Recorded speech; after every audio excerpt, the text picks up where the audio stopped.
Hello दोस्तों, क्या हाल चाल। बढ़िया होंगे। देखिए, आज हम जो क्लास 11 का हम क्या किए थे, स्टार्ट किए थे जीव विज्ञान। आज हम पहुंच चुके हैं लास्ट। आज हमारा ये रहेगा लास्ट वीडियो। इसमें हम सारा जितना भी सेल ऑर्गेनेल वगैरह बचा हुआ है सब हम आज ख़त्म कर देंगे, ठीक। क्योंकि इसके पहले बहुत सारा वीडियो बना बना दिए हैं, ठीक। आप नहीं यदि देखे हैं तो आप क्या कर सकते हैं, जाके आप हमारे चैनल पे एजुकेशनल बायो वाला पे आप आराम से देख सकते हैं। हिंदी मीडियम ये है जीव विज्ञान, ठीक। चलिए आज हम स्टार्ट कर रहे हैं यहाँ से। माइटोकांड्रिया से बचा हुआ था उसे ही पोर्शन को क्या करते हैं, हम आगे की जर्नी स्टार्ट करते हैं, ठीक है। देखिए यहाँ से लिख रखा है माइटोकांड्रिया यानी आपका सूत्रकणिका। इसके बारे में माइटोकांड्रिया जिसे हम क्या कहते हैं, ऊर्जा घर, जिसे power house of the cell बोलते हैं, ठीक है। Power house of the cell यानी कोशिका का जो आपका ऊर्जा मिलती है इसी से मिलती है। किससे? Power house of the cell से ही मिलती है, ठीक है। और देखिए ये हमारा और चीज़ें बता देते हैं। ये है आपका डबल मेम्ब्रेन होता है, मतलब माइटोकांड्रिया है तो ये हमारा क्या होता है, डबल मेम्ब्रेन होता है। इसके पास दो लेयर होती है, ठीक। और चलिए यहाँ से देखते हैं क्या क्या लिखा, उसको हम डिफाइन करते जाएंगे। देखिए क्या दिया, सूत्रकणिका को जब एक विशेष रूप से अभिरंजित नहीं किया जाता है तब सूक्ष्मदर्शी द्वारा इनके आसानी से नहीं देखा जा सकता। अभिरंजक मतलब क्या होता है, जो स्टेनिंग इससे नहीं किया जा सकता, जिसे सूक्ष्मदर्शी द्वारा आसानी से देखा नहीं जा सकता। प्रत्येक कोशिका में सूत्रकणिका भी सूत्रकणिका की संख्या यानी माइटोकांड्रिया की संख्या भिन्न भिन्न होती है। यानी एक सेल में कभी भी एक हो सकता है। नॉर्मली क्या होता है, एक यदि एक कोशिका है तो केवल एक माइटोकांड्रिया पाया जाएगा, ठीक। मगर ये आपका वेरी भी कर सकता है, किसी में ज़्यादा किसी के कम, डिपेंड करता है। जहाँ पर जितना ज़्यादा कार्य रहेगा वहाँ पर उतना ज़्यादा आपका क्या रहेगा, माइटोकांड्रिया प्रेजेंट रहेगी उसी के अंदर, ठीक। इतना बता दिए। और हमारा और चीज़ देखिए यहाँ से बता दे रहे हैं, इनकी काय की सक्रियता यानी एक्टिविटी पर डिपेंड करता है, यानी सक्रियता पर निर्भर करता है। ये आकृति व आकार में भिन्न भिन्न हो सकते हैं, कहीं पे छोटा कहीं पे बड़ा भी हो सकता है, ठीक। और ये दिया है सक्रियता मतलब का जहाँ पर जितना ज़्यादा कार्य रहेगा, जो हमारा आर्गन, जो हमारा अंग यानी जो आपका सेल ज़्यादा यानी फंक्शन में काम करेगा, कार्य करेगा, वहाँ पर हमारा माइटोकांड्रिया ज़्यादा होता है, ठीक है। और देखिए यहाँ से तस्करी नुमा बेलनाकार आकृति की होती है, जो 1 से लेकर 4 माइक्रोमीटर लंबी होती है और 0.1 से 1 माइक्रोमीटर औसतन होती है, ठीक। व्यास की होती है, ये हमें पता चल गया। देखिए ये आपका यानी सूत्रकणिका एक दोहरी झिल्ली युक्त संरचना होती है। एक आप लाइन याद या अंडरलाइन करिएगा, क्या, ये वाला, ठीक। आपकी ये डबल मेम्ब्रेन होती है, ठीक। हमने यहाँ से एक पॉइंट हमने बना दिया, ये डबल मेम्ब्रेन होती है। देखिए और क्या दिया है, जिसकी बाहरी झिल्ली व भीतरी झिल्ली एक दूसरे के और यानी झिल्ली झिल्ली इनकी इनकी आवश्यकता को दो स्पष्ट जली कक्षों, बाह्य कक्ष और भीतरी कक्ष में विभाजित करती हैं। अब भीतरी कक्ष जो घने व समांगी पदार्थ से भरा होता है, जिसे हम क्या कहते हैं, अधात्री, जिसे हम मैट्रिक्स बोलते हैं।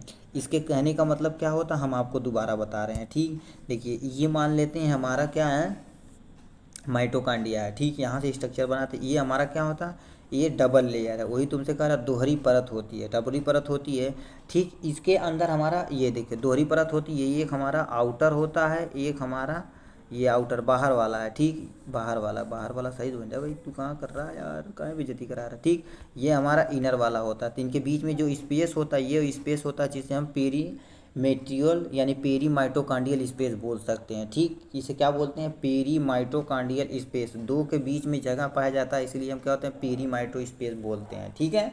और इसके बाद क्या पूछा, इनके बीच में हमारा एक मैट्रिक्स फिलअप होता है, मतलब इसी में हमारा क्या होता है, एक लिक्विड टाइप सबस्टेंस प्रेजेंट होता है, लिक्विड टाइप। अब देखिए कैसे ये माइटोकांड्रिया एक्चुअली ऐसे यहाँ से कर देते हैं, यहाँ और यहाँ से कर देते हैं, यहाँ ऐसे हमारा क्या होता है, माइटोकांड्रिया प्रेजेंट होता है, ठीक। माइटोकांड्रिया इसमें हमारा क्या होता है, ऐसे यानी बीड लाइक स्ट्रक्चर। जेली यानी जेली खाएं कि नहीं, अरे जैसे चाट चाउमीन खाते हैं तो हम जेली कुरू यानी चटनी लाते हैं, तो उसी तरह से यहाँ से ऐसे होता है, जिसे हम क्या बोलते हैं, मैट्रिक्स बोलते हैं, ठीक। मैट्रिक्स हमने बता दिया, यही चीज़ हमारा ये बता रहा है, ठीक। जो भीतरी कक्ष के घने समांगी पदार्थ से भरा होता है, जिसे हम मैट्रिक्स बोलते हैं, ठीक।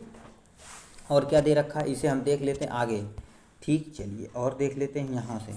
देखिए क्या पूछा, मैट्रिक्स कहते हैं बाह्य कला गुणसूत्री, यानी गुणसूत्री की बाह्य सतत सीमा बनाती है। इनकी अंत झिल्ली कई आघाती तरह से अवर्तन यानी अवर्तनर बनाती हैं, जिसे हम क्या कहते हैं, क्रिस्टी करते हैं। जो ऐसे ऐसे फोल्डिंग थी उसी को क्या हम कर रहे थे, बोल रहे थे क्रिस्टी। ठीक, क्रिस्टी बोल रहे थे। देखिए यहाँ पर एक वचन में देखा जाए तो क्रिस्टियो बोलते हैं। ठीक, क्रिस्टी कहते हैं, क्रिस्टी अपने क्षेत्रफल को बढ़ाते हैं। इनकी दोनों झिल्ली में इनसे संबंधित विशेष एंजाइम मिलते हैं जो आपकी माइटोकांड्रिया के कार्य से संबंधित होते हैं। ठीक, अब यानी सूत्रकणिका का वायवीय शोषण से संबंध होता है। ठीक, वायवीय शोषण मतलब क्या होता है, वायवीय मतलब ऑक्सीजन O2 हमने यहाँ पर जो लेते हैं। अब कभी आप सोचा है, यानी हम क्या होता है, ऑक्सीजन में O2 लेते हैं तो हम बाहर क्यों आपका कार्बन डाइऑक्साइड निकालते हैं, ऐसा कभी सोचा है? नहीं सोचे हैं। तो ये आपका जो माइटोकांड्रिया होता है, यहीं से हमारा क्या होता है, कार्बन कंबाइन होता है। उसके बाद हमारा सेल इसे ऑक्सीजन ही से देता है, सॉरी ऑक्सीजन यहाँ पर ले लेता है। जो एटीपी के फॉर्म में एनर्जी यूज करता है कौन, माइटोकांड्रिया। उसके बाद आपका कार्बन यहाँ से हमारा निकल जाता है, जो आपके बाहर निकलता है। ठीक, यही कार्बन यहीं से आता है। ठीक, सोच गए। मतलब अब कोई पूछेगा हम क्या होता है ऑक्सीजन लेते हैं, कार्बन डाइऑक्साइड क्यों छोड़ते हैं, कहाँ से आता है, तो आप बताइएगा माइटोकांड्रिया। ठीक, कोई दिक्कत नहीं। अब इसके पास क्या होता है, देखिए करिए, हमने श्वसन संबंध यानी श्वसन में संबंध होता है। इनमें कोशिका ऊर्जा एटीपी के फॉर्म में। अब एटीपी क्या होता है, एडेनोसिन एटीपी, जिसे हम क्या, आप लिख लीजिए एडेनोसिन ट्राईफॉस्फेट। ठीक, एडेनोसिन ट्राईफॉस्फेट, और कहीं कहीं लिखा होता है एडीपी, जिसे हम क्या कहते हैं, एडेनोसिन डाईफॉस्फेट। ये जो दो चीज़ होती हैं, कौन क्या, एडेनोसिन डाईफॉस्फेट और एडेनोसिन ट्राईफॉस्फेट होता है। ठीक, उसके बाद यहाँ से देखिए एटीपी के रूप में उत्पादित होता है, जिससे हम क्या होते हैं, आराम से सेल हमारा यूज कर लेता है। इसी कारण से यानी माइटोकांड्रिया को हम क्या कहते हैं, कोशिका की शक्ति गृह, जिसे power house of the cell बोलते हैं। ठीक, power house of the cell बोलते हैं। ठीक है, किसके फॉर्म में लेता है, एटीपी के फॉर्म में लेता है। ठीक है, एटीपी के फॉर्म में लेता, कोई दिक्कत नहीं। एटीपी के फॉर्म में लेता है। थोड़ा सा इसे हम क्या कर देते हैं, थोड़ा सा बड़ा कर देते हैं। ठीक है, बीच में कर देते हैं। ठीक, देखिए करिए, एटीपी के रूप में आपका उत्पादित करता है, इसीलिए क्या कहते हैं, power house of the cell, जिसे हम क्या कहते हैं, जो कोशिका का शक्ति गृह माना जाता है। ठीक, कोई दिक्कत नहीं। माइटोकांड्रिया के अधात्री में मतलब क्या होता है, मैट्रिक्स में एक वृत्ताकार डीएनए होता है। कौन सा वृत्ताकार डीएनए होता है, आप देखे होंगे ऐसे ऐसे जो फोल्डिंग बनाई थी, अभी नीचे से डायग्राम बना देंगे। ठीक, आप केवल सुन लीजिए। ठीक, तू कहाँ रहा भाई। ठीक, यहाँ पर डीएनए अणु होते हैं जो आपके, और कुछ आरएनए होते हैं, सॉरी राइबोसोम, आरएनए राइबोसोमल होते हैं, जो आपको 70 यस होते हैं, 70 यस होते हैं। ठीक, यस मतलब यहाँ पर सब वर्ग यूनिट होती है। तथा प्रोटीन संश्लेषण के लिए आवश्यक घटक जो राइबोसोम, जाहिर सी बात यदि प्रेजेंट है तो आपका किसका संश्लेषण करेगा, प्रोटीन का संश्लेषण करेगा ही करेगा। ठीक, उसके बाद हमारा सूत्र यानी सूत्रकणिका विखंडन द्वारा विभाजित होती है। सूत्र मतलब क्या होता है, एक यहाँ पर है तो यानी अपने खुद को क्या करेगा, डबल करने के लिए इसके पास क्या होता है, खुद का पास ये डीएनए है, इसके पास खुद का डीएनए है और खुद का आरएनए है, ये सारी चीज़ें हैं तो क्या कर लेगा, खुद ही डिवाइड हो जाएगा ना, कोई दिक्कत इसके पास है ही नहीं। ठीक, ये था आपका माइटोकांड्रिया में ही जो लगे आते हैं। हम नीचे डायग्राम देख लेते हैं। ठीक, नीचे डायग्राम देख लेते हैं। ये आपका डायग्राम है, क्या देख रखा, क्रिस्टी, जिसे हम फोल्डिंग बोल रहे थे।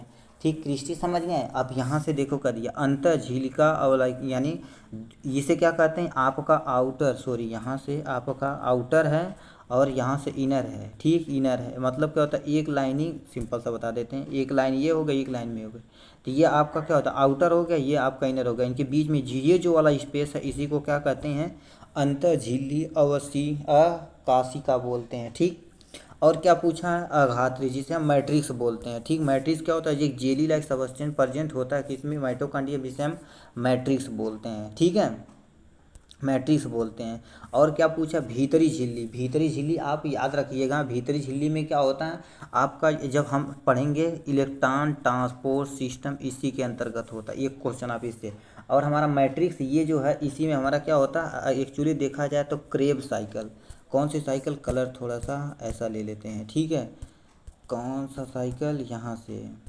ठीक, आपका क्रेब साइकिल जो होती है इसी के अंदर हमारा क्रेब साइकिल चलती है, किसे, मैट्रिक्स आघात में। और बाहरी झिल्ली यहाँ पर आप तो देख ही रहे हैं। ठीक, इससे क्या पता चला, हमारा ये था माइटोकॉन्ड्रिया के बारे में, जो बहुत बहुत इंपॉर्टेंट है यदि पॉइंट ऑफ से व्यू से देखा जाए एग्जाम के। ठीक, इससे हम देखो क्या पता चलता है, यानी हमारा ये डबल मेम्ब्रेन है। ठीक, मतलब एक मेम्ब्रेन दो मेम्ब्रेन, डबल झिल्ली है। ठीक, इसके पास खुद का डीएनए है और खुद का आरएनए है, यानी जेनेटिक मटेरियल ये है। तो ये क्या करता है, सिर्फ आपका क्या कर सकता है, यानी सेमी ऑटोनोमस होता है, यानी खुद से ही क्या करता है, एक माइटोकॉन्ड्रिया से ये दो माइटोकॉन्ड्रिया अपना बना लेगा। ठीक, ये आपका हम डायग्राम बता दिए, जिसमें आघाती क्या होता है, क्रिस्टी क्या होता है आपका, यानी भीतरी झिल्ली क्या होती है, बाहरी झिल्ली क्या होती है, ये सारा चीज़ें हम बता दिए हैं। ठीक है, लेंथ के बारे में बता दिए, सारी चीज़ें हम क्या दिए थे बता देती हैं। हम नीचे देखते हैं कुछ और लिखा है कि नहीं। ठीक, माइटोकॉन्ड्रिया के बारे में, ठीक, माइटोकॉन्ड्रिया के बारे में अब यहाँ से नहीं लिख रखा है। ठीक, उसके बाद हम आते हैं किस पे, प्लास्टिड के बारे में। ठीक, प्लास्टिड के बारे में, प्लास्टिड मतलब क्या होता है, जो लवक होता है। ठीक, ये भी हमारा क्या होता है, डबल मेम्ब्रेन होता है। कौन सा मेम्ब्रेन, डबल मेम्ब्रेन, ये प्लास्टिड है। ठीक, अब ये देखिए यहाँ से क्या पूछा है, लवक सभी पादप कोशिकाओं एवं कुछ प्रोटोजोआ जैसे यूग्लिना में मिलते हैं। ये तो एकदम सही है। ये कि जो हमारा पत्तियां ग्रीन होती है ड्यू टू क्लोरोफिल, क्लोरोफिल के कारण से क्या होती है, हमारी पत्तियां हरी होती हैं, तो उसी में ये पाया जाता है। ठीक, क्या क्लोरो आपका प्लास्टिड हो गया। ये आकार में बड़े होने के कारण सूक्ष्मदर्शी से आसानी से दिखाई पड़ जाते हैं। ठीक, और ये वर्णक मिलने के कारण यानी पौधे भिन्न भिन्न रंग के होते हैं, यानी बहुत सी पत्तियां क्या होती हैं, यानी अलग अलग कलर की होती है, नहीं कोई ग्रीन होता है, कोई रेड होता है, कोई येलो कलर का होता है। तो ये अलग अलग कारण से होता है, तो लवक यानी लवक जो होता है अलग अलग कलर का होता है। ठीक, अलग अलग कलर यही प्रोवाइड करता है। ठीक है, उसके बाद क्या पूछा, विभिन्न प्रकार के वर्णकों के आधार पर, यानी वर्णकों के आधार पर लवक कई तरह से होते हैं, जैसे हरित लवक जो आपका हरा के लिए रिस्पॉन्सिबल है, वर्णिक लवक, अवर्णिक लवक। ठीक, ये हमारा, ये हरा के लिए है, ये हमारा कलर के लिए, और ये हमारा विदाउट कलर के लिए है।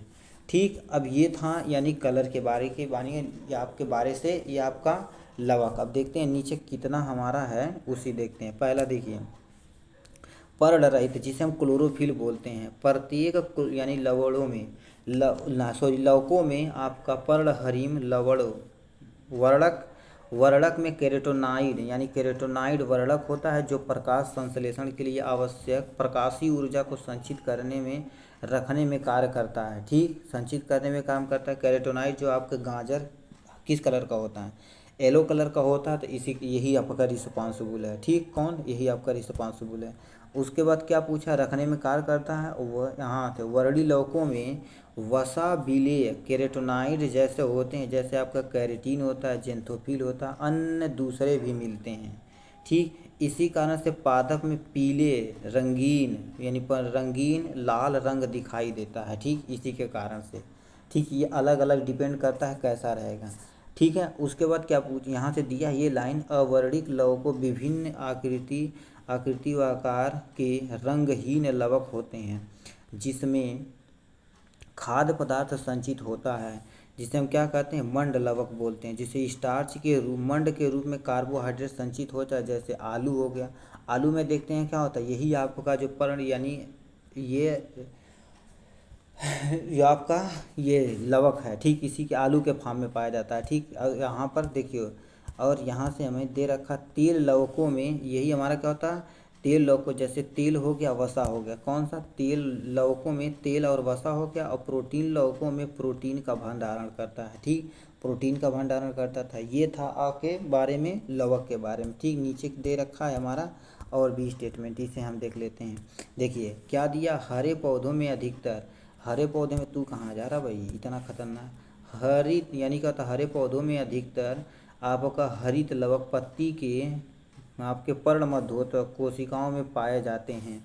हरित लवक लेंस के आकार के अंडाकार, गोलाकार, चक्री तथा फीते के आकार के अंगक होते हैं, जो विभिन्न विभिन्न लंबाई यानी 5 से 10 माइक्रोमीटर की भी हो सकते हैं। मतलब कहने का मतलब क्या होता है, ये अलग अलग आकार का हो सकता है। ठीक, पहला हमारा विभिन्न यानी लंबाई की बात की जाए तो 5 से आपका 10 माइक्रोमीटर, और चौड़ाई की बात की जाए तो 2 से आपका 4 माइक्रोमीटर के होते हैं। ठीक, इनकी संख्या क्या होती है, भिन्न भिन्न हो सकती हैं। जैसे प्रत्येक कोशिकाओं में आपका एक, मतलब एक किस में पाया जाता है, क्लोमाइडोमोनास। अब याद रखिएगा, जो एक हरित शैवाल होता है, ठीक, से 20 से 40 प्रति कोशिका परमध्योतक कोशिका में भी पाया जाता है। ठीक, कहने का मतलब क्या होता है, एक किस में पाया जाएगा, एक यानी प्रत्येक कोशिका में जैसे क्लोमाइडोमोनास जो हरित एक शैवाल है, से लेकर 20 से 40 तक आपका हो सकता है। ठीक है, अब देखिए यहाँ से इसे नीचे हम देख लेते हैं थोड़ा सा। देखिए क्या दिया, हरित लवक की तरह जो आपका सूत्र कणिका के तरह हरित लवक भी क्या होते हैं, द्विझिल्लिका होती है। जैसे अब माइटोकॉन्ड्रिया हमारा डबल झिल्ली था, उसी तरह से ये भी हमारा क्या होता है, डबल झिल्ली इसके ऊपर भी होती हैं। ठीक, उपयुक्त में से इनका भीतरीय लवक झिल्ली अपेक्षाकृत कम पारगम्य होता है, मतलब आर पार दिखाई नहीं देता है। और हमारा हरित लवक के अंतः झिल्ली में घिरे हुए आपके भीतर के स्थान पर पीठिका, जिसे हम स्ट्रोम बोलते हैं, ये पाया जाता है। अब पीठिका के चपटे तथा झिल्ली युक्त थैली की संरचना संगठित होती है, जिसे हम क्या कहते हैं, थैलेकॉइड बोलते हैं। अभी आप डायग्राम में आराम से देख सकते हैं। ठीक, आप केवल आप सुनिए। अभी कहने का मतलब क्या होता है, थैलेकॉइड हो गया, ये आप टर्म याद रखिएगा। ठीक, टर्म याद रखिएगा। अभी ये देखिए हम इजी वे में डायग्राम एकदम अच्छे से बता देंगे। ठीक, अब देखो थैलेकॉइड के यानी सिक्के के चपटे के भी यानी क्या होता है, भारी ढेर को हम क्या कहते हैं, ग्रेना कहते हैं। अब देखिए ये दो पॉइंट आए, कौन कौन सा, एक थैलेकॉइड तो इरेज हो जाती है, एक ग्रेना आ गया, एक थैलेकॉइड। अब देखिए आपका जो ऐसे सिक्का नुमा होता है, तो इसे हम क्या कहते हैं, थैलेकॉइड बोलते हैं। बहुत सारे सिक्का नुमा ऐसे क्या हो जाते हैं, ऐसे ग्रुपिंग हो जाती है, ऐसे ग्रुपिंग हो जाती है। तो इन पूरे प्रोसेस को हम क्या बोलते हैं, ग्रेना बोलते हैं। ठीक, कोई दिक्कत नहीं। ठीक, ये था ग्रेना और ग्रेनम अंतःग्रेना थैलेकॉइड कहलाता है। ठीक, इसके अलावा कई चिपटी झिल्ली नुमा ग्रेना को विभिन्न थैलेकॉइड को जोड़ने की पीठिका को हम क्या कहते हैं, आपका पीठिका आपकी पट्टिलिका बोलते हैं, जिसे हम एक्चुअली इंग्लिश में बोले जाएं तो लेमिना बोलते हैं। ठीक, कहने का मतलब क्या कह रहा ये भी कह रहा, देखिए ये आपका थैलेकॉइड, ये आपका थैलेकॉइड, ये थैलेकॉइड, ये आपका ग्रेना हो गया, मिल के ग्रेना बना लिए। अब दूसरा थैलेकॉइड, दूसरा थैलेकॉइड, दूसरा थैलेकॉइड, दूसरा थैलेकॉइड, ये हमारा थैलेकॉइड बना लिए। इनसे जो ऐसे अटैचमेंट होता, मान लेते हैं एक थैलेकॉइड यहाँ पर प्रेजेंट होता है, इससे जो अटैचमेंट होता है, अटैचमेंट होता है, तो उसे हम क्या कहते हैं, पीठिका पटलिकाएँ बोलते हैं। ठीक, जिसे हम एक्चुअली बोला जाए तो आपका लैमिली होती है। ठीक, लैमिली प्रेजेंट होती है, जो आपके ग्रेना से दूसरे ग्रेना में जोड़ने में हेल्प करती है। ठीक, ये था इसके बारे में। ठीक, और क्या पूछ रखा है, देखिए यहीं से हमारा दे भी रखा है, थैलेकॉइड की एक झिल्ली एक रिक्त स्थान घेरे होते हैं, इसे हम क्या होते हैं, अवशिष्का कहते हैं। मतलब क्या, जैसे उसमें शेप था, मतलब ये आउटर मेम्ब्रेन है और ये हमारा इनर मेम्ब्रेन है, इनके बीच में जो ये स्पेस पाया जाता है, उसे हम क्या कहते हैं, अवशिका बोलते हैं। ठीक है, अब वही तुमसे क्या पूछा, हरित लवक में पीठिका में बहुत एंजाइम होते हैं। ठीक, इनके मतलब एक लेयर है, एक दो लेयर, इनके बीच में ये जो स्पेस जगह है, इसमें बहुत सारे एंजाइम प्रेजेंट होते हैं। ठीक, जो कार्बोहाइड्रेट प्रोटीन संश्लेषण के लिए आवश्यक होते हैं, किसके लिए, यानी कार्बोहाइड्रेट प्रोटीन संश्लेषण में बहुत ही उपयोगी होते हैं।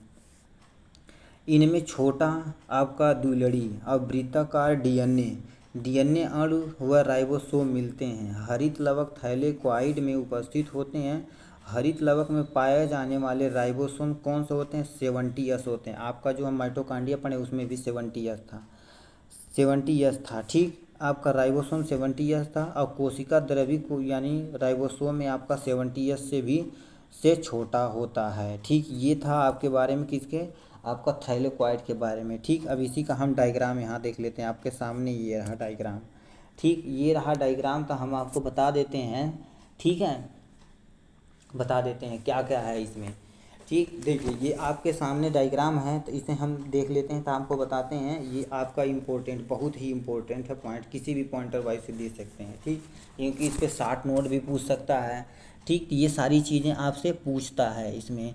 ठीक, देखिए क्या दिया, बाह्य झिल्ली, भीतरी झिल्ली, ग्रेना है, थैलेकॉइड है, पीठिका है, यानी पीठिका पटलिका है, और हमारे से यहाँ से पीठिका है। ठीक, कहने का मतलब क्या कह रहा है, जब हम तुमको आपको एक जिमीजी वे में बताते हैं, ये तो आप समझ ही रहे हैं। ठीक, ग्रेना आपको नहीं समझ में आ रहा है। ठीक, ग्रेना आ रहा है यानी थैलेकॉइड। देखिए थैलेकॉइड, एक हमारा थैलेकॉइड, दूसरा थैलेकॉइड, तीसरा थैलेकॉइड।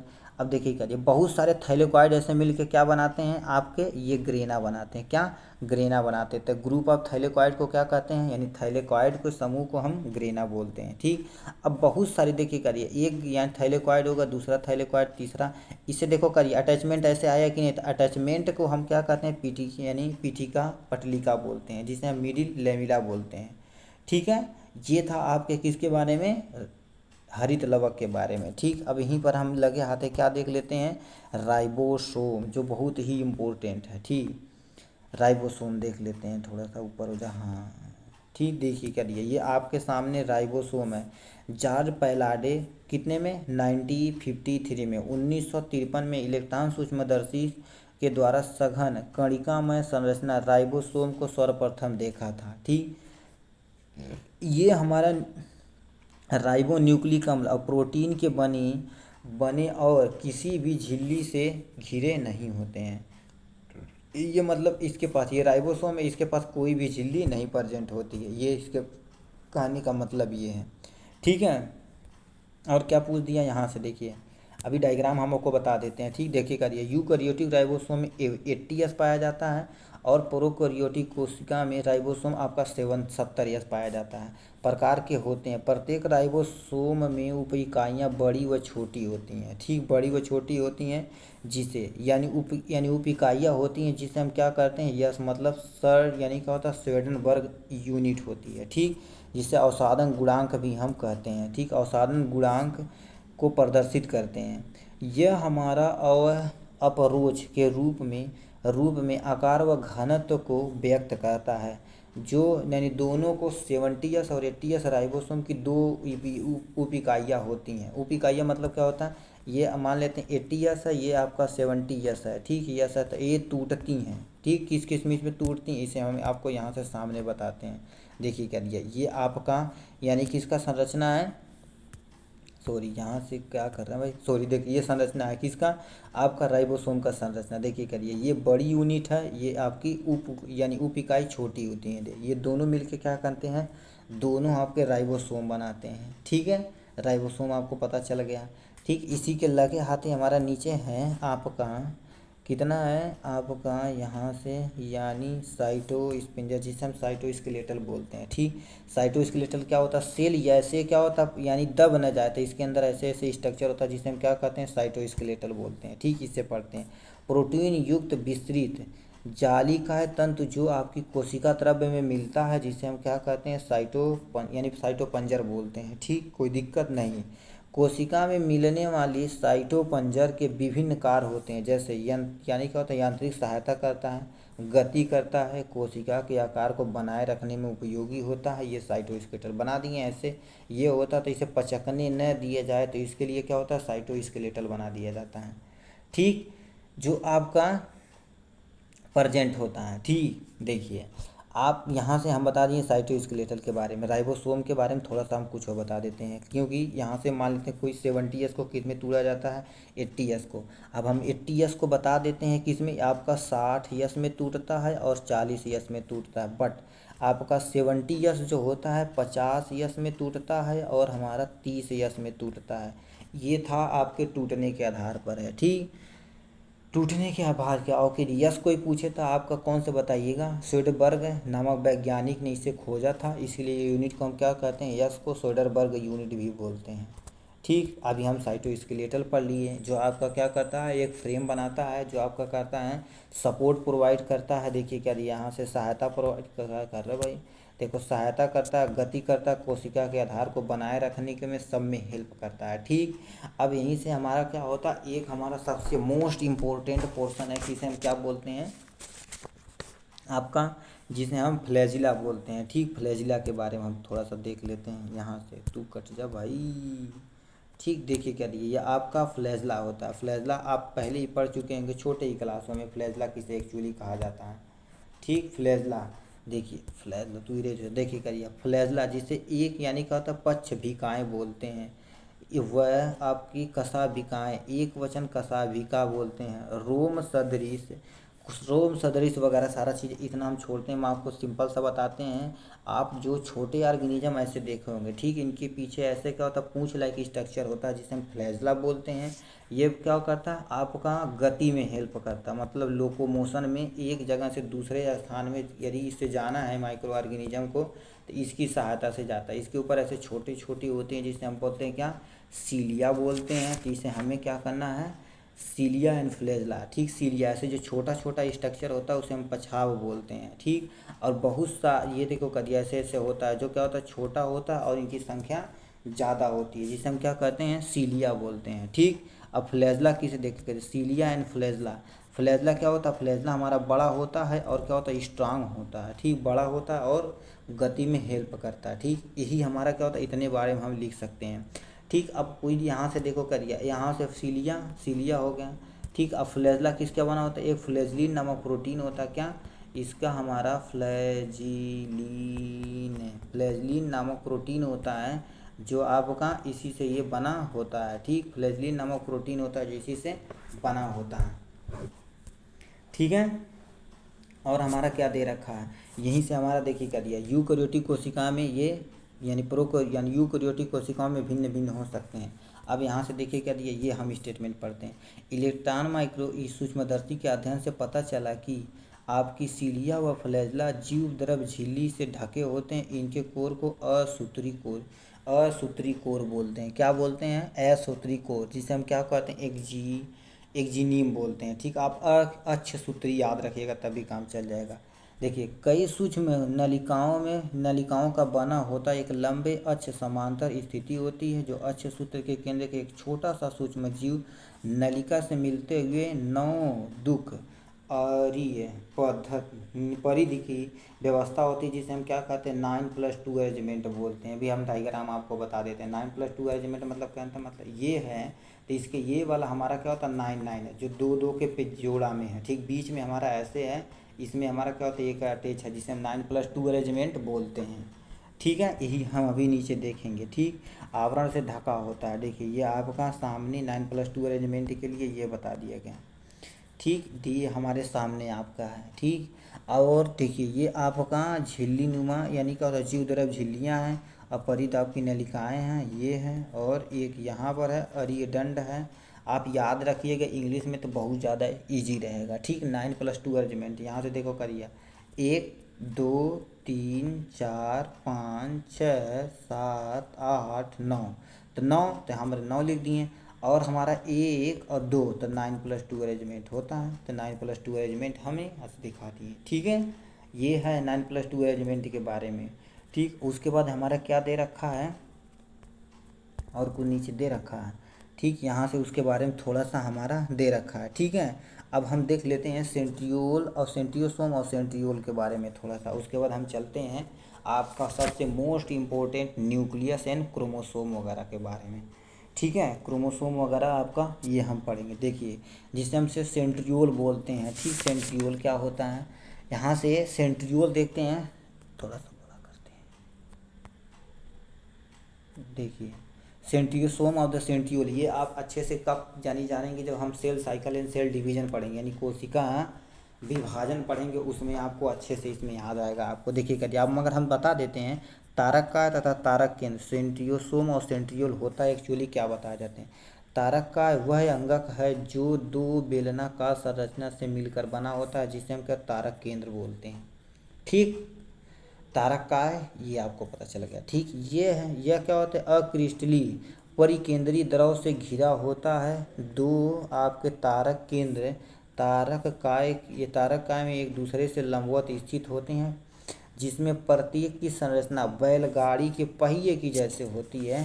बैलगाड़ी के पहिए की जैसे होती है, जो आपका क्या होता है पहिए की जैसी होती है, ठीक। अब देखिए तारक केंद्र की संख्या 9 समान दूरी पर स्थित, 9 समान दूरी पर स्थित आपकी परिधि ट्यूबलिन से यानी सूत्रों से बनी होती हैं। प्रत्येक सूत्रकों के त्रिक होते हैं और हमारे यानी त्रिक होते हैं के पास त्रिक आपस में जुड़े होते हैं और तारकाय के भीतरी भाग प्रोटीन का बना होता है, जिसे हम क्या कहते हैं, धुरी बोलते हैं। ठीक है।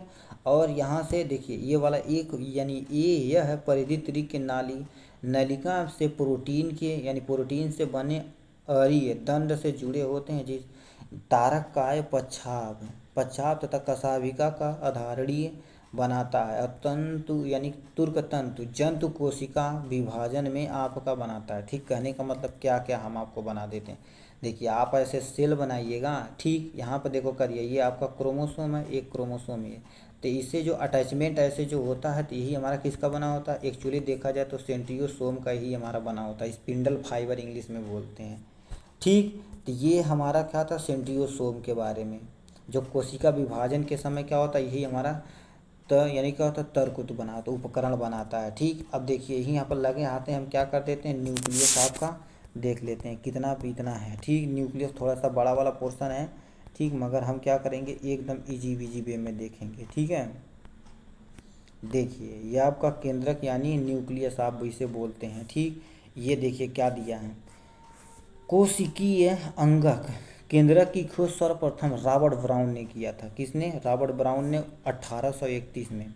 ठीक, ये अब क्या पूछा है, बाद में फ्लेमिंग ने केंद्रक से मिलने वाले पदार्थ के क्षारीय रंग के रंजित हुआ, जिसे हम कहते हैं क्रोमेटिन का नाम दिया। मान लेते हैं ये न्यूक्लियस, इसमें जैसे थ्रेड लाइक स्ट्रक्चर होता है, जिसे हम क्या कहते हैं, क्रोमेटिन बोलते हैं, जो बाद में किसने किया था, फ्लेमिंग नामक वैज्ञानिक ने किया था। यहाँ से फ्लेमिंग नामक वैज्ञानिक भी, जो क्रोमेटिन की वो आपको यानी क्षारीय रंजक रंग के रंजित रूप में बताया था। ठीक, उसके बाद हमारा क्या पॉइंट दे रखा है, ये पॉइंट दे रखा है, अंतरकाल अवस्था केंद्रक यानी कोशिका केंद्रक जिसका विभाजन नहीं हो रहा हो, अत्यधिक फैली हुई एवं विस्तृत केंद्रीय प्रोटीन तंतु से बनी होती है, जिसे हम क्या कहते हैं, यानी क्रोमेटिन बोलते हैं। ठीक, कहने का मतलब क्या रहता है, ये न्यूक्लियस आपका केंद्रक है, केंद्रक में से थ्रेड लाइक स्ट्रक्चर होता है, जिसे हम क्या कहते हैं, क्रोमेटिन बोलते हैं। ठीक, अब देखिए क्या दिया, ये हमारा केंद्रीय आघाती में एक या अधिक गोलाकार संरचना होती है, जिसे हम क्या बोलते हैं,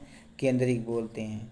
ठीक, यदि हम इलेक्ट्रॉन सूक्ष्मदर्शी से अध्ययन से यह स्पष्ट चला कि केंद्रीय आवरण दो समांतर झिल्लियों से बनी है, मतलब ये आपका मान लेते हैं केंद्रक है, तो केंद्रक के ऊपर दो लेयर होती है, एक हमारा आउटर एक हमारा इनर लेयर होती है। ठीक, दो समांतर लेयर होती हैं, इनके यानी इनके बीच में 10 से 50 नैनोमीटर का अधिक स्थान पाया जाता है, जिसे हम क्या होता है, पेरी केंद्रीय यानी अवकाश बोलते हैं। अवकाश मतलब स्पेस होता है। ठीक, मान लेते हैं यहाँ से बना के तुम्हें दिखाते हैं, एक हमारा क्या होता है, एक लेयर ये हो गया, दूसरा लेयर ये हो गया, इनके बीच में ये जो जगह पाई जा रही है, इनके बीच में ये जो जगह पा रही है, उसे हम क्या कहते हैं, पेरी केंद्रीय अवकाश बोलते हैं।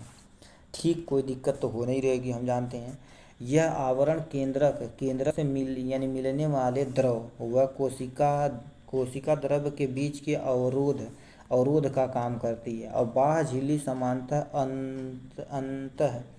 अंत प्रदीप्त जालिका सतत से जुड़ा होता। कहने का मतलब क्या रहे हैं, देखिए ये आपका सेल हो गया, सेल के अंदर कोशिका होगा, सेल के अंदर यहाँ से न्यूक्लियस होता है, न्यूक्लियस के ऊपर ऐसे क्या होता है, यहाँ से ऐसे पोर होता है। ठीक, पोर होता है, जिसे क्या करता है, ये किसी भी यानी आपका यहाँ से आपका लिक्विड वाला, जिसे हम साइटोप्लाज्म में बोले थे। ठीक, इसके अंदर कुछ भी यदि मिनरल वाटर वगैरह है, पानी है और कोई आयन वगैरह है, तो इसमें क्या होता है, इसे यदि एक्सचेंज करना है तो यहाँ से ये कर लेगा, किससे, आपका कोशिका जो आपका यहाँ से जगह है, थोड़ा थोड़ा जगह है, जिसे हम यानी न्यूक्लियर पोर बोलते हैं, यही होता है। ठीक, देखो कर दिया, यहाँ से अंतः यानी जालिका सतह से जुड़े होते हैं, वह इस पर राइबोसोम से जुड़े होते हैं, यानी राइबोसोम जुड़े होते हैं। कहने का मतलब क्या होता है, ये आपका केंद्रक है, केंद्रक के यहीं पर हमारा क्या होता है, ऐसे जुड़ा था। ठीक, ऐसे जुड़ा था, जो आपका क्या होता है, हम स्मूथ नहीं, रफ एंडोप्लाज्मिक रेटिकुलम कह रहे थे, यही चीज़ यहाँ से बोल रहा है। ठीक, देखिए यानी ये हम बता दिए, यानी राइबोसोम से जुड़े होते हैं, निश्चित स्थानों पर केंद्रक आवरण छिद्र बनने के कारण आपके बिछनी हो जाता है। यह छिद्र केंद्रक आवरण की दो झिल्लियों के संलग्न से बनता है। इन छिद्रों से होकर आरएनए प्रोटीन अणु केंद्रक में आपकी कोशिका द्रव्य तथा कोशिका द्रव्य यानी कोशिका द्रव के केंद्रक की ओर आते जाते रहते हैं, जो अभी हम बताए हैं। ठीक वही कह रहा है ये। साधारणतः एक कोशिका में एक केंद्रक मिलता है, लेकिन ये ऐसा देखा गया है कि इनकी संख्या कभी कभी क्या होती परिवर्तित हो जाती है, जो आपका नीचे यहाँ से दे रखा है। ठीक, क्या पूछा आप, यानी क्या आप कुछ जीवों के नाम बता सकते हैं जिनकी कोशिका में एक से अधिक न्यूक्लियस होते हैं? माहिर हम तो बता ही रहे हैं।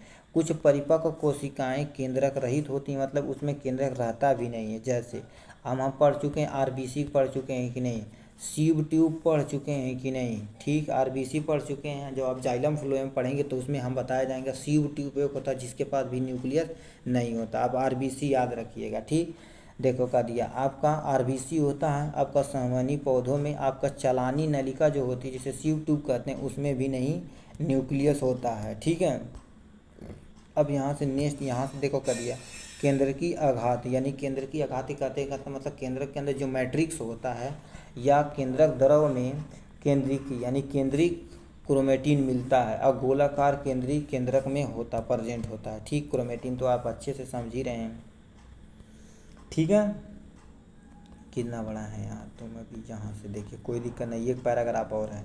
पाया जाता है, ठीक, पाया जाता है। और हमारा यहाँ से देखो केंद्रीय की झिल्ला रहित वह संरचना जिसका द्रव केंद्रक से सतत संपर्क में रहता है, यह सक्रिय राइबोसोम आरएनए संश्लेषण हेतु स्थल होते हैं। जो कोशिकाएं अधिक सक्रिय रूप से प्रोटीन संश्लेषण करती उनमें बड़े तथा अनेक केंद्रक होते हैं। मतलब क्या होता है, जिसमें हमारा प्रकाश यानी प्रोटीन संश्लेषण जितना ज़्यादा होगा उसमें हमारा क्या होता है केंद्रक यानी केंद्रिका जिसमें हम न्यूक्लियस बोलते हैं उनकी संख्या भी ज़्यादा मिलेगी। ठीक, और क्या पूछा है, आप याद करें कि आपको अंतरावस्था केंद्र में ढीली ढाली स्पष्ट न्यूक्लियो प्रोटीन तंतु जलिका मिलती है, जिसे हम क्या होता है क्रोमेटिन कहते हैं। कहने का मतलब क्या होता है, ये आपका ये न्यूक्लियस है, न्यूक्लियस का क्या होता है ऐसे थ्रेड लाइक स्ट्रक्चर था, जलेबी नहीं है, जिसे हम क्या कह रहे थे क्रोमेटिन बोल रहे थे। क्या क्रोमेटिन बोलते हैं ये क्रोमेटिन क्या होते हैं, जो हमारा अवस्थाएं एवं विभाजन के समय केंद्रक के स्थान पर गुणसूत्र संरचना बनानी पड़ती है, जो किससे होता है क्रोमेटिन में डीएनए तथा कुछ क्षारीय प्रोटीन जिसे हम हिस्टोन प्रोटीन कहते हैं, इनके अतिरिक्त यानी इतर हिस्टोन एवं आरएनए भी मिलता है। मनुष्य ही एक ऐसा कोशिका में लगभग यानी मनुष्य की एक कोशिका यदि देखा जाए तो 2 मीटर लंबा डीएनए उसमें होता है, जो आपका 46 नंबर ऑफ द क्रोमोसोम होता है, जिसमें 46 गुणसूत्र की संख्या में बिखरा होता है। ठीक, आप गुणसूत्र में डीएनए के संवेष्टन जिसे हम पैकेजिंग कक्षा जब 12 में जाएंगे तो आप क्या करेंगे वहाँ से आप अच्छे से पढ़ेंगे। ठीक, कोई दिक्कत नहीं है। ठीक, यहाँ से देखिए क्या दिया है, देखिए गुणसूत्र सिर्फ विभाजन कोशिकाओं में देखने को मिलता है, विभाजक कोशिकाओं में ही देखने को मिलता है। प्रत्येक गुणसूत्र यहाँ से देखिए क्या दिया, प्रत्येक गुणसूत्र में एक प्राथमिक संकीर्णन होता है जिसे हम क्या कहते हैं बिंदु सिक्रीन बोलते हैं, जिसे हम सेंट्रोमियर बोलते हैं। आपका डायग्राम में हम दिखाते हैं। ठीक, डायग्राम में आपका देखिए क्या दिया, ये आपका है आपका एक हमारा एक्चुअली तो गायब हो जा भाई, देखिए क्या दिया, ये हमारा एक है क्रोमोसोम जिसे हम गुणसूत्र कहते हैं। इसमें देखिए काइनेटोकोर प्रेजेंट है। एक्चुअली हम दूसरा कलर यूज करते हैं। देखिए क्या कर रहे हैं, देखिए काइनेटोकोर यहाँ पर प्रेजेंट है। इसी के द्वारा क्या होता है आपका स्पिंडल फाइबर इसी के द्वारा ही क्या करता है मूव करता है। जैसे सुई में धागा डाला जाता है छेद होता है, उसी तरह से काइनेटोकोर उसमें भी छेद होता है। ठीक, देखिए थोड़ा सा बड़ा इसे करते हैं काइनेटोकोर, यहाँ से देखो करिए जिसे हम काइनेटोकोर बोलते हैं। ठीक, अब देखिए क्या तारक का गुणसूत्र के दोनों अवधर्वी गुणसूत्रों के एक बिंदु पर पकड़ कर रखना, मतलब देखिए जो बताएं सुई धागा डालते हैं ऐसे यार सुई होता है। ठीक, तो यहाँ पर जो धागा ऐसे डाला जाता है तो पकड़ के ही रखता है ना, तो वही तुम्हारा काम कर रहा है। ठीक, इसे मध्य केंद्रीय सेंट्रोमियर बोलते हैं। अब ये कई तरह के हो सकते हैं। चलिए हम आपको ये थ्योरी से अच्छा हम क्या कर सकते हैं, यहाँ से हम आपको दिखा देते हैं। ठीक, यहाँ से यही आप समझ जाएंगे तो आपका काम चल जाएगा। देखिए मतलब यदि हमारा क्रोमोसोम सेंट्रोमियर, ठीक, सेंट्रोमियर यदि बीच में पाया जाएगा, ठीक, तो उसे हम क्या बोलेंगे मेटासेंट्रिक बोलेंगे। एक ये है, और कभी कभी क्या हो जाता है, देखिए क्या यहाँ साइड में हो जाता है, कभी कभी एकदम साइड में हो जाता है, कभी कभी ये हो जाता है, और कभी कभी क्या होता है यहाँ पर क्या होता है, इसी के ये जो है ऐसे ही इसमें कुछ पाया ही नहीं जाता है। ठीक, तो इसी को हम क्या करेंगे, ऊपर डायग्राम के जरिए हम आपको दिखा रहे हैं। ठीक, जो आपका लिखा उसी को आप इजी वे में समझ जाएंगे। देखिए, यदि मध्य केंद्र की, जिसे हम कहते हैं जैसे मेटासेंट्रिक बोलते हैं, मतलब करने का मतलब कहते हैं ये आपका ये यानी सेंट्रोम यानी आपका ये हमारा बीच में यदि पड़ जाए, गुणसूत्र के बीच में स्थिति रहेगी कि ऐसे ऐसे यदि रहेगा, तो बीच में रहेगा तो हम क्या कहेंगे, मध्य सेंट्रिक, जिसे हम मेटासेंट्रिक बोलते हैं। ठीक, और क्या पूछा, गुणसूत्र के बीचों बीच स्थित होता है, यानी भुजाएं दोनों क्या, तो ऐसे हमारा बीचों बीच पर रहता है, दोनों भुजा इस भुजा बराबर बनाए नहीं तो बेहतर है, दोनों क्या होता है ऐसे हमारे बराबर बराबर रहेंगी, तो हम क्या करेंगे, मध्य केंद्र की बोलेंगे। दूसरा क्या देखा, उप मध्य केंद्र की, मतलब क्या थोड़ा सा इधर हो जाए, जिसे हम मेटासेंट्रिक बोलते हैं। ठीक, मतलब यहाँ पर प्रेजेंट है तो ये हमारा ये थोड़ा सा बड़ा है एज कम्पेयर टू इसे, तो हम क्या बोलेंगे, सब मेटासेंट्रिक बोलेंगे। ठीक, और यहाँ से दूसरा क्या दिया, अग्रसेंट यानी एक्रोसेंट्रिक, मतलब क्या होता है सबसे आगे प्रेजेंट है। जैसे यहाँ से देखिए, यहाँ से मान लेते हैं, यहाँ से ऐसे प्रेजेंट है, यहाँ से प्रेजेंट है। ठीक, इसमें एक छोटा सा भाग प्रेजेंट है, तो उसे हम क्या बोलेंगे, अग्र बिंदु, जिसे हम एक्रोसेंट्रिक बोलते हैं। ठीक, और एक होता है असेंट्रिक, असेंट्रिक मतलब उसमें ऐसे ये सेंट्रिक, ये वाला जो सेंट्रिक वाला पोर्शन वो पाया ही नहीं जाता, ये पाया ही नहीं जाता, तो ऐसे हमारा प्रेजेंट रहता है, एक्चुअली ऐसे रहता है। ठीक है, ऐसे रहता है, यहाँ पर ये वाला जो पोर्शन है ये पाया ही नहीं जाता, तो इसे हम क्या कहते हैं, सॉरी हाँ असेंट्रिक बोलते हैं। ठीक, ये था हमारा, आप ये याद रखिएगा, ये और ये 4 पॉइंट जो आपका डायग्राम नीचे दे रखा है चारों के बारे में। ठीक, ये था आपके न्यूक्लियस के बारे में। यही हमारा लगे हाथे देख लेते हैं एक छोटा सा पॉइंट जिसे माइक्रो बॉडी बोलते हैं, इतना पॉइंट है। ठीक, क्या दे रखा है, बहुत सारी झिल्ली यानी आवरित सूक्ष्म थैली, जिसमें विभिन्न प्रकार के एंजाइम मिलते हैं, पौधे और जंतु में पाए जाते हैं, जिसे हम क्या कहते हैं, माइक्रो बॉडी बोलते हैं। ये था आपका टोटल क्लास 11th का आपका हिंदी मीडियम से आपका जीव विज्ञान का जीवन, कोशिका जीवन की इकाई। ठीक, इसके बाद हम मिलेंगे कोशिका विभाजन वाले चैप्टर पे। उससे पहले हम क्या करेंगे, इससे जितना भी रिलेटेड क्वेश्चन रहेगा एनसीईआरटी सॉल्यूशन हम क्या करेंगे, आपको सॉल्व कराएंगे, वो आप ज़रूर देखिएगा। ठीक, पढ़ाई करते रहिए, ऑल द वेरी बेस्ट। ठीक है।